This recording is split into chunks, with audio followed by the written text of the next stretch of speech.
शिवाजी विद्यापीठात पश्चिम महाराष्ट्रातील 40 बोलीभाषांचा सखोल अभ्यास, चंदगडी बोलीला पदवी आणि पदव्युत्तर अभ्यासक्रमात स्थान, ऐतिहासिक मान्यता, सोशल मीडियामुळे बोलीभाषांचं लोकशाहीकरण, मराठी विभागाचा महत्त्वपूर्ण उपक्रम।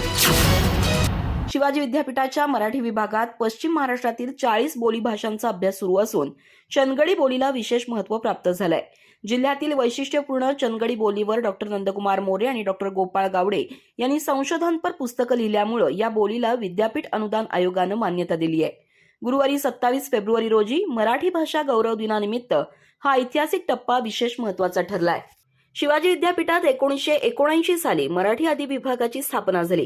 गेल्या 45 वर्षात सीमा भागातील गोसावी, नंदीवाले, वडर, कैकाडी, कोरवी समाजाच्या बोलीभाषांसह तंजावर, गोवा, मॉरिशस येथील मराठी बोलीभाषांचा अभ्यास केला जातोय। चंदगडी बोलीवर कुडाळी, इंग्रजी, पोर्तुगीज, शिवकालीन आणि कोकणी भाषेचा प्रभाव आहे।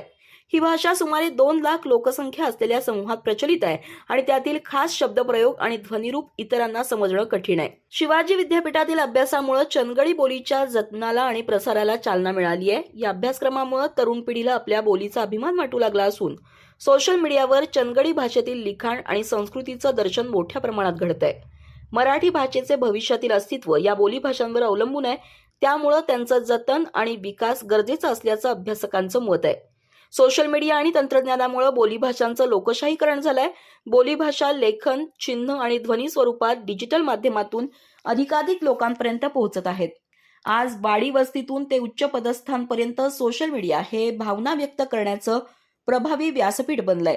यामुळे मराठी बोलीभाषांचं संवर्धन आणि प्रचार प्रसार सहज शक्य होतोय। शिवाजी विद्यापीठाचा हा उपक्रम मराठी भाषा संवर्धनाच्या दिशेनं महत्त्वाचा ठरत असून बोलीभाषांच्या अभ्यासामुळे मराठी विभाग राज्यभरातील विद्यापीठांमध्ये अग्रेसर ठरतोय।